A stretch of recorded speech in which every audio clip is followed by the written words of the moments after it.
What is up, everybody? Okay, so having to redo this video because I got a little bit long-winded and it got drawn out. But either way, I've had people ask me how to get work in the oil field. Now, the best thing I can tell you to do is get on some kind of search engine on the internet and type in BAKKEN oil field jobs and hit search. The reason why I say that is because that's where I was working.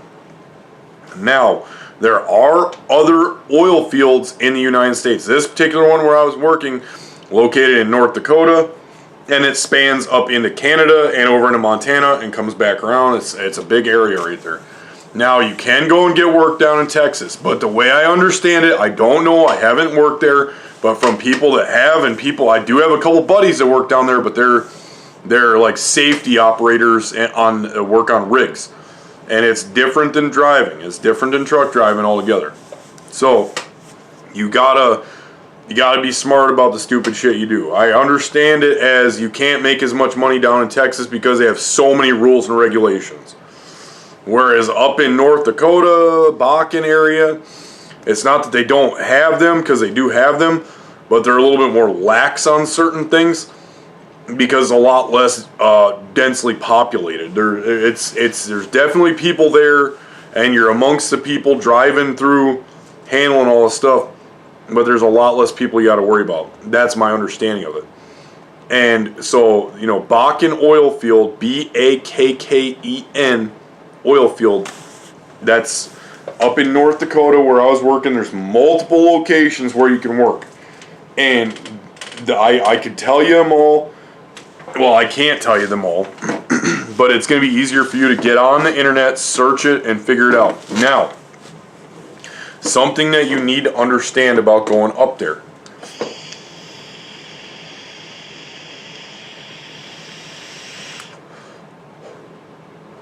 is there's different work. You can haul oil, you can haul water, and you can haul sand. And you can go work at Walmart if you want to. What I did particularly was haul water, and specifically production water, which has a higher salt content in it than regular fresh water, which would be brought in for the original fracking purposes. Now, they will call for what they call heavy water, which is what I would haul. And because it's got salt in it, and it makes it easier to drill through some of the stuff that they're doing, and through the hydraulic fracturing and stuff like that. But you know, you'll figure all that out once you get up there. But with all that said, you know, it's the climate is harsh. From the way I understand, it gets up around like 85 in the summer, which is not bad.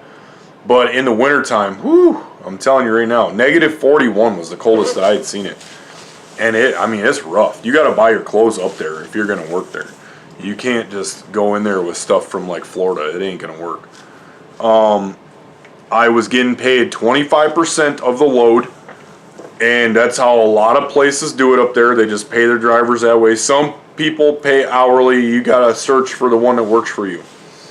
On a daily basis, I could consistently, and I'd work 7 days a week, and I'd generally work 12 to 14 days straight and go home for 4 and then come back. Not everywhere is going to operate like that. Where I was working did.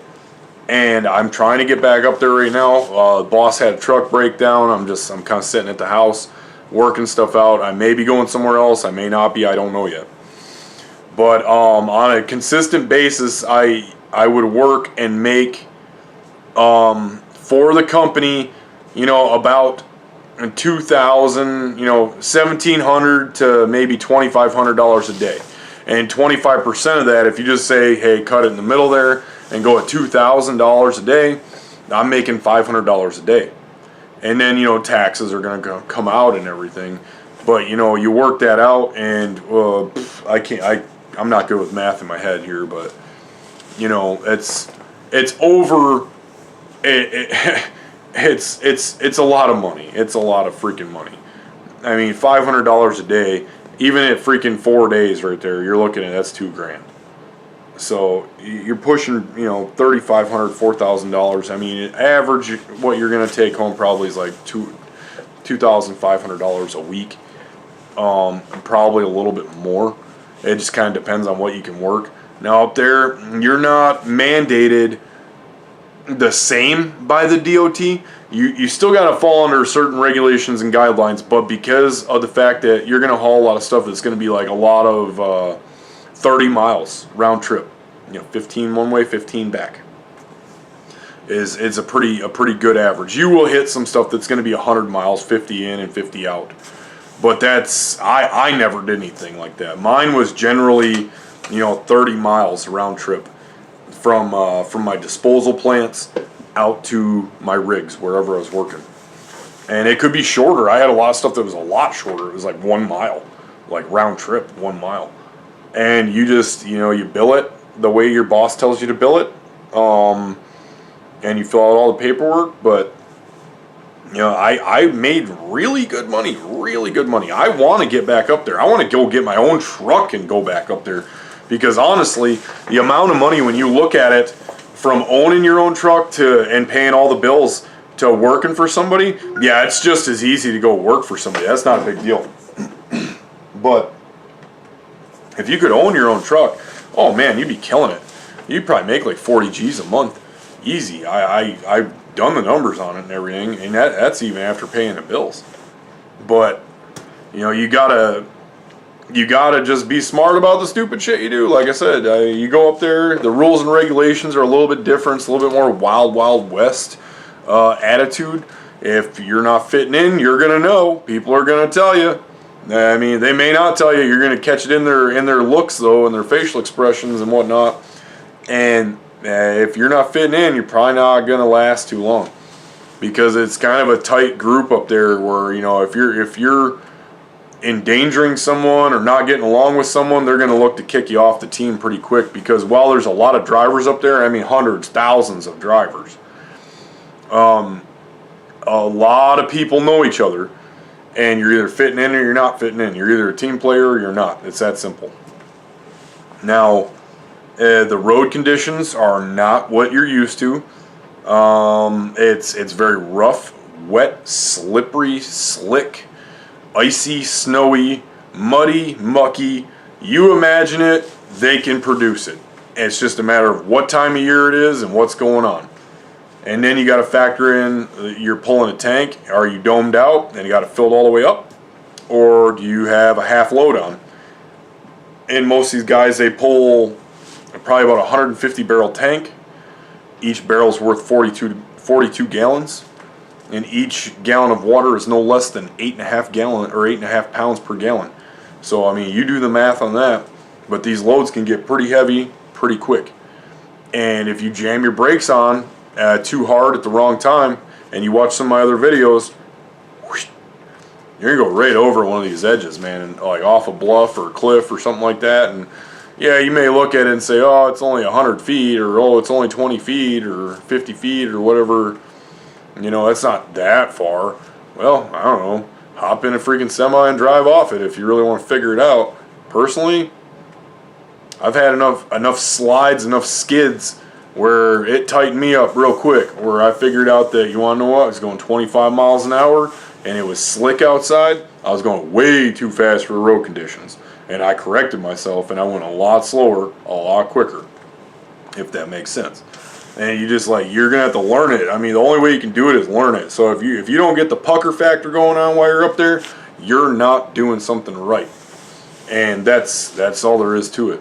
It's a learning experience. You gotta mess up in order to learn. Period. Point blank. Simple. And if you're not messing up, you're either not making money, or you're not trying, or something. And you're going to end up getting cut anyway.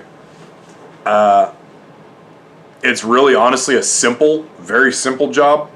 Most of these tanks, you got like three valves on them, or 2 valves and a power switch, and you throw the valve to pressurize the tank or depressurize the tank, and the flow valve to let it in, let it out.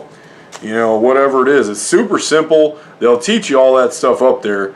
If you watch a couple of videos on YouTube, some of these guys explain it. Most of them don't, make it clear. I could draw you a better picture of it now that I know how to do it.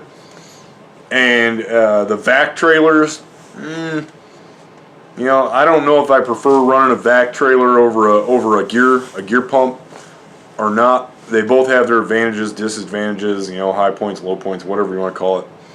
I can run both of them, and neither one really stands out, I guess. And the vac trailer does seem a tiny bit easier, but at the same time, you know, I've seen vacuum implosions before, and that's kind of frightening. Whereas with a gear pump, it's, you know, you blow a pump up, and that's about it. But, you know, there's different companies, different equipment, and it's all about just, you know, respecting everything. You know, if you've been driving for any amount of time, you know, if you don't respect the truck, respect the equipment, respect the environment that you're in, you're going to end up dead or killing somebody. So that's the way it goes. You got to be careful about everything up there.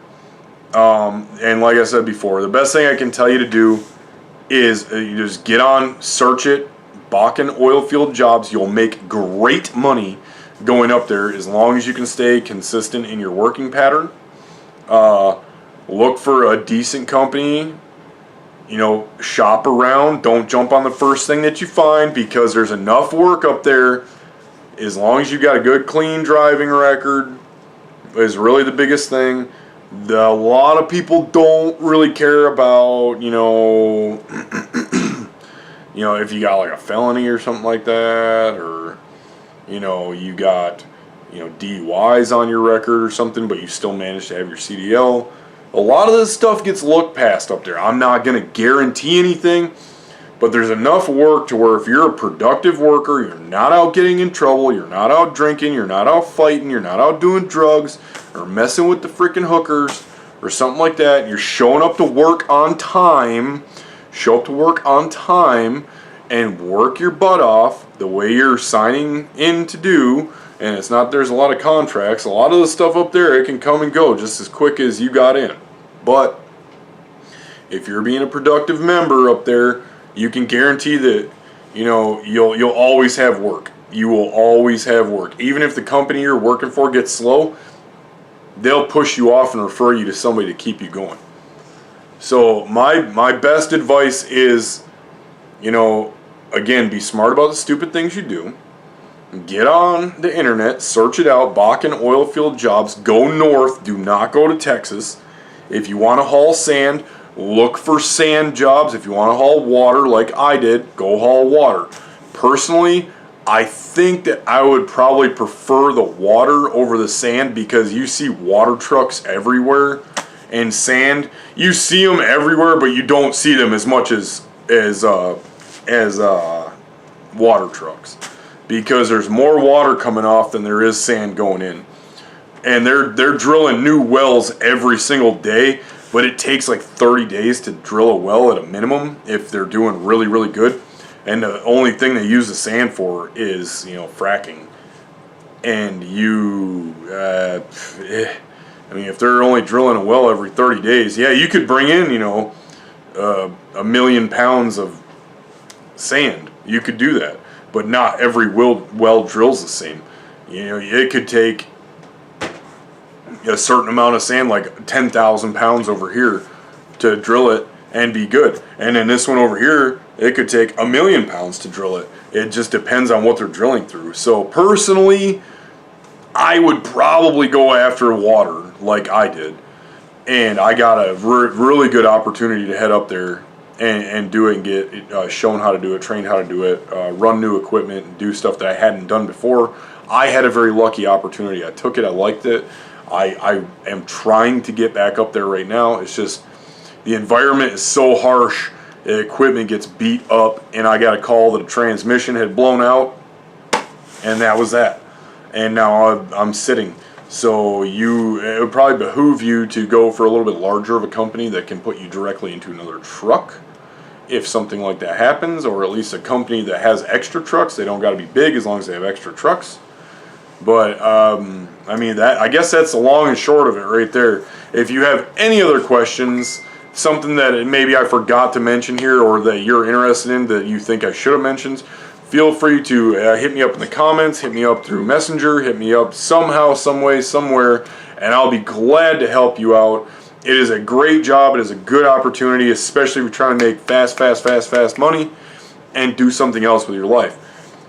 You know, everybody's got their own agenda. If you got any questions, though, feel free to hit me up. Thank you for watching. Hit the like, hit the subscribe, and stay tuned for more videos. I am going to put up a couple more here very shortly, and I'm going to get a little bit more in depth on what it is to haul a tank and my experience with it. So thank you for watching, and have a great day.